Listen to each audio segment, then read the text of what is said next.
بسم الله الرحمن الرحيم الحمد لله رب العالمين والصلاة والسلام على سيد الأنبياء والمرسلين وعلى صحبه ومن تبعهم بإحسان إلى يوم الدين وبعد.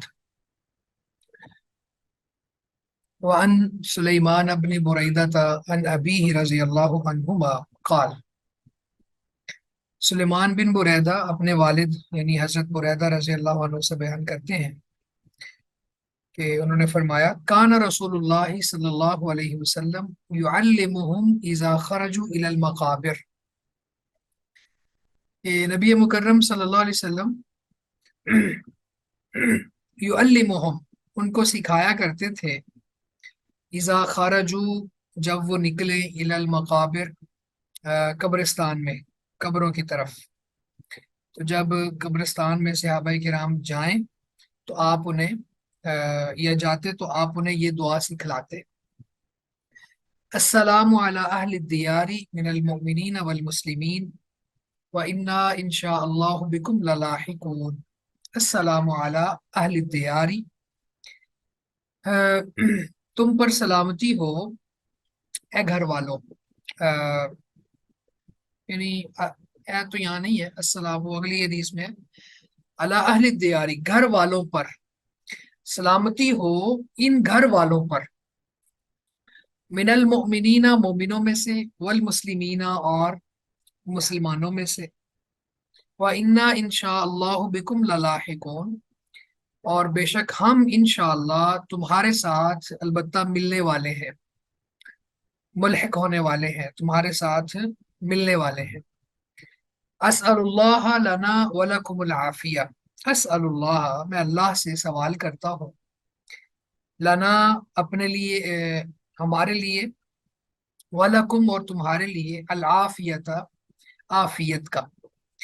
یعنی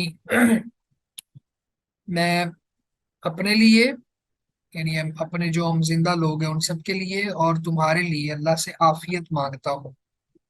رواہ مسلم. یہ حدیث ہمارے پاس ہے.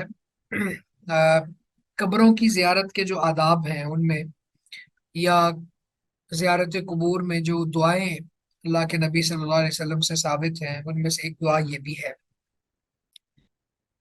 اس کو الگ الگ دیکھ لیتے ہیں. سب سے پہلے تو السلام، سلامتی ہو. تو یہ جو السلام ہے یہ دعا کے لیے ہے، یعنی اس کو دعائیہ کلمہ کہا جاتا ہے اور سلامتی کا سوال کیا جاتا ہے. تو سلامتی کا مطلب کیا ہوگا کہ چونکہ یہ لوگ اب دنیا سے تو منقطع ہو گئے ہیں اور آخرہ میں چلے گئے ہیں، تو یہاں سلامتی کا مطلب یہ ہوگا کہ اللہ تعالیٰ ان کو عذاب قبر سے سلامت رکھے، محفوظ رکھے، اخروی جو عذابات ہیں ان سے محفوظ رکھے. کیونکہ اگر دنیا میں جب ہم کسی کو السلام علیکم کہتے ہیں تو اس کا مطلب تو دونوں چیزیں ہی شامل ہے کہ دنیا میں رہتے ہوئے جو کوئی مصیبتیں پریشانی آتی ہیں انسان کو، یعنی دنیاوی عذاب کہہ لیں یا پھر دنیا کی آزمائشیں کہہ لیں، تو اس سے بھی اللہ تعالیٰ تمہیں سلامت رکھے، محفوظ رکھے. اور اسی طرح سے جب مرنے کے بعد اگلے جہان میں تم منتقل ہو جاؤ تو وہاں بھی اللہ تعالیٰ تمہیں محفوظ رکھے اور یعنی آخرت کے عذابوں سے اللہ تعالیٰ محفوظ رکھے. لیکن جب صرف ان کا تعلق آخرہ سے ہے، دنیا سے تعلق ہے ہی نہیں، تو پھر ان کو جب سلامتی کی دعا دی جائے تو اس کا مطلب یہ ہے کہ عذاب قبر وغیرہ سے اور برزخ کے اندر جو سختیاں ہیں، جو فتنے اور آزمائشیں ہیں، ان سے اللہ تعالیٰ تمہیں محفوظ رکھے. اس کے بعد اگلا یہاں پہ ہے علی اہل الدیار. الدیار جو ہے یہ محل اقامت یعنی رہنے کی جگہ کو کہتے ہیں. تو انسان کا جو برزخ میں گھر ہے یا رہنے کی جگہ ہے وہ قبر ہے. تو یہ علی اہل الدیار کا مطلب کیا ہے؟ قبروں والے. من المؤمنین والمسلمین، مومنین اور مسلمین جب اکٹھے آتے ہیں، ایمان اور اسلام، تو اس میں پھر فرق کیا جاتا ہے. یعنی ایمان کیا ہے 6 ارکان ہیں جن کی پابندی کرنے والا مومن کہلاتا ہے، اور یہ ایمان ہے، آرٹیکلز آف ایمان۔ اور اسلام یہ 5 پلرز آف اسلام، یعنی ارکان اسلام۔ تو ایمانیات میں اللہ پر ایمان، فرشتوں پر ایمان، کتابوں پر، رسولوں پر، اچھی بری تقدیر پر، یوم آخرت پر۔ تو یہ 6 جو ارکان ہیں ان کو ماننے والا مومن ہوتا ہے۔ اور مسلم کون ہے؟ جو ارکان اسلام یعنی شہادتین کا اقرار، یہ ایک رکن ہے، نماز، روزہ، حج، زکوٰۃ، تو یہ 5 رکن ہے، ان ارکان کی پابندی کرنے والا مسلم ہے۔ تو اسلام کا زیادہ تعلق، یعنی آرٹیکلز آف اسلام یا پلرز آف اسلام کا زیادہ تعلق ہے ظاہر کے ساتھ، اور جو ایمانیات ہیں ان کا زیادہ تعلق دل کے ساتھ ہے اور غیبیات کے ساتھ ہے۔ تو بہرحال یہاں پہ مومنین اور مسلمین دونوں کے حوالے سے، اور اسلام سے اگلا درجہ ایمان ہے، جیسے سورہ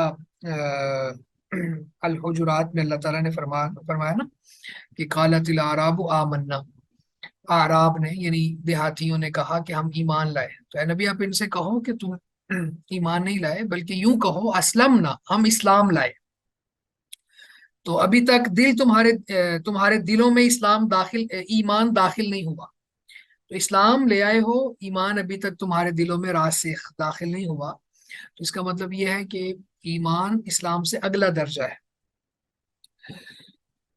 وَإِنَّا إِنشَاءَ اللَّهُ بِكُمْ لَلَاحِقُونَ، اور بے شک ہم انشاءاللہ تمہارے ساتھ البتہ ضرور ملنے والے ہیں۔ تو لاحقون ملنے والے ہیں، ٹھیک ہے۔ تو اس کے بعد عافیت ہے، عافیت کا معنی بھی یہی ہے، اخروی عذابوں سے اللہ تعالیٰ آپ کو بچائے، اور دنیا کے عذابوں سے اور اخروی عذابوں سے اللہ ہمیں بھی بچائے۔ تو یہ تھوڑا سا الفاظ پہ بات تھی۔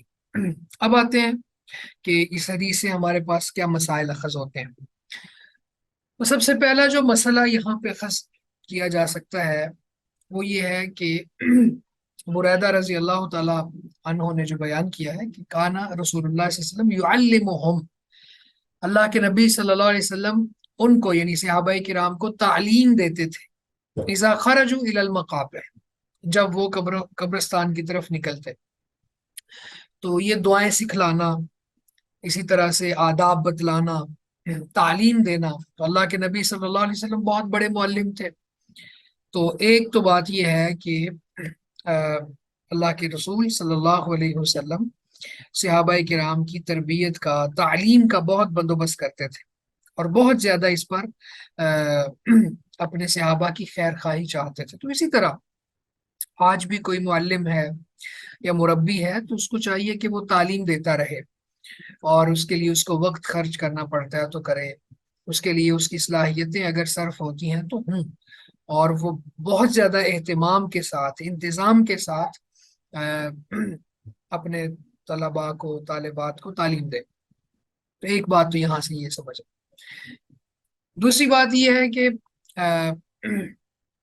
اس حدیث میں قبرستان میں پہنچ کر پڑھنے والی دعا بھی ہے، اور وہ دعا یہ ہے السلام علی اہل الدیار من المؤمنین والمسلمین وإنا انشاءاللہ بکم للاحقون اسأل اللہ لنا ولکم العافیہ۔ تو یہ دعا ہمیں یاد ہونی چاہیے۔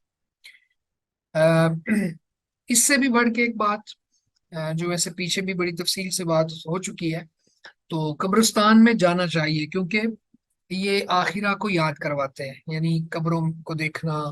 ہر بندہ جس نے ایک بھرپور زندگی دنیا میں گزاری ہوتی ہے وہ بے بس پڑا ہوگا، اس کے اوپر مٹی کا ڈھیر ہے، اس کو دیکھنے کے بعد پھر انسان کو اپنی بھی فکر لاحق ہوتی ہے۔ اور یہاں پہ اس دعا کا اسلوب بھی یہ بتا رہا ہے کہ انسان وہاں جا کے یہ پڑھے کہ وَإِنَّا إِنشَاءَ اللَّهُ بِكُمْ لَلَاحِقُونَ، ہم بھی تمہارے ساتھ ملنے والے ہیں، یعنی تم آگے جا رہے ہو ہم تمہارے پیچھے، یا جیسے اگلی حدیث میں آ رہا ہے۔ تو یعنی اس حدیث سے تذکیر بالموت، یعنی موت کی تذکیر بھی ہوتی ہے کہ قبرستان میں جانا چاہیے، یہ دعائیں پڑھنی چاہیے، اور پھر ان دعاؤں سے انسان کو نصیحت ہوتی ہے کہ ہم بھی مرنے والے ہیں اور اس دنیا کو ہم چھوڑنے والے ہیں۔ اس کے علاوہ اس حدیث میں یہ جو انشاءاللہ کا لفظ ہے، اس حوالے سے بھی علماء نے بحث کی کہ اللہ کے نبی صلی اللہ علیہ وسلم نے جو دعا کے اندر ہمیں انشاءاللہ سکھایا، اب دیکھیں نا مرنا تو ہر کسی نے ہے، اور مرنے کے بعد پھر اگلے جہان میں جانا بھی ہے، تو پھر انشاءاللہ یہاں پہ کیوں کہا؟ تو اس میں مختلف اقوال ہیں۔ ایک بات تو یہ ہے کہ اللہ تعالیٰ نے جو قرآن مجید میں اپنے نبی صلی اللہ علیہ وسلم کو مخاطب کر کے باقی ساری انسانیت کو درس دیا، وَلَا تَقُولَنَّ لِشَيْءٍ إِنِّي فَاعِلٌ ذَلِكَ غَدًا إِلَّا أَن يَشَاءَ اللَّهُ، سورہ کہف میں، کہ آپ کبھی بھی کسی چیز کے بارے میں یہ نہ کہا کریں کہ میں یہ ضرور کروں گا، بلکہ یہ کہا کریں کہ اگر اللہ نے چاہا تو کروں گا۔ تو بعض فقہا کہتے ہیں کہ اس حکم کی تعمیل کی ہے رسول اللہ صلی اللہ علیہ وسلم نے اس دعا میں انشاءاللہ کہہ کے، انشاءاللہ کا لفظ یہاں پہ بیان کر کے۔ بعض نے کہا کہ نہیں، یہ بطور تبرک ہے، بعض نے کہا کہ یہ بطور تعلیق ہے، اور کوشش کرنی چاہیے کہ اسلام پر مروں گا تو لیکن اللہ تعالیٰ ہی چاہیں گے تو ایسا ہوگا، ٹھیک ہے۔ تو اس طرح کی باتیں مختلف ہیں، لیکن بہرحال یہاں پہ اس جملے کا اضافہ جو ہے انشاءاللہ کا، یہ بہت معنی خیز ہے۔ اس میں کوئی شک نہیں ہے کہ اللہ تعالیٰ چاہیں گے تو اسلام پہ ہم فوت ہوں گے، تبھی مسلمانوں یا ایمان والوں کے ساتھ ملحق ہوں گے نا۔ اگر تو بندہ معاذ اللہ الیاذ باللہ، اللہ تعالیٰ محفوظ رکھے، کوئی کفر کی حالت میں مرتا ہے تو پھر تو کافروں کے ساتھ وہ ملے گا۔ تو مومنین اور مسلمین کے ساتھ ملنے کی امید ظاہر کرنے کے لیے اور اللہ رب العزت سے توفیق مانگنے کے لیے انشاءاللہ کا یہاں اضافہ اللہ کے نبی صلی اللہ علیہ وسلم نے سکھایا، اور ویسے بھی آپ کی تعلیمات یہ تھی کہ حتمی بات نہیں کرتے آپ، بلکہ اللہ رب العزت سے رہنمائی لیتے ہوئے، اور انشاءاللہ کہنے سے بہت سا معاملہ اللہ کے سپرد ہو جاتا ہے۔ تو ویسے تو یہ دعا ہے، لیکن ہمیں اس سے یہ بات بھی سمجھ آتی ہے کہ ہم بھی جب کوئی کلام کریں، کوئی گفتگو کریں یا کسی کو دعا دیں تو اس میں ساتھ انشاءاللہ کا اضافہ کریں، اور یہ اضافہ جو ہے قابل تعریف ہے۔ اس کے بعد یہاں پہ یہ بات بھی ثابت ہوئی کہ وہ مومنین اور مسلمین جن کو ہم جانتے نہیں ہیں، یعنی وہ اتنا معلوم ہے کہ یہ مسلمانوں کا قبرستان ہے لیکن ہم ان کو جانتے نہیں ہیں، تو ان کے لیے دعا کرنا مشروع ہے، چونکہ یہاں پہ آپ نے سلامتی کی دعا سکھائی، عافیت ان کے لیے مانگنے کا یہاں پہ طریقہ بتایا۔ تو اس میں اب سارے ایمان والوں کو تو بندہ نہیں جان رہا ہوتا، تو اتنا پتا ہو کہ یہ مسلمان اور ایمان ہے، اسلام اور ایمان کی حالت میں اس دنیا سے گیا ہے، تو اس کے لیے دعا مانگی جا سکتی ہے، تو یہ دعا مانگنا بھی اس حدیث سے مشروع ہے۔ اسی طرح اپنے لیے بھی دعا مانگی جا سکتی ہے، یعنی نماز جنازہ میں بھی جیسے ہم نے پیچھے پڑھا تھا کہ وہاں بھی جب آدمی اللہ تعالیٰ سے دعا مانگ رہا ہوتا ہے تو میت کے لیے بھی مانگ رہا ہوتا ہے اور اپنے لیے بھی مانگ رہا ہوتا ہے۔ اللہم اغفر لہ ورحمہ وعافہ واعف عنہ، یہ میت کے لیے ہے۔ اللہم اغفر لحینا ومیتنا وشاہدنا وغائبنا وصغیرنا وکبیرنا وذکرنا وانثانا، یہ دعائیں ہم پڑھ کے آئے، یہ اپنے لیے بھی ہے۔ اسی طرح یہاں پر بھی اسأل اللہ لنا ولکم العافیہ، کہ اپنے لیے بھی اور تمہارے لیے بھی اللہ سے عافیت مانگتا ہوں۔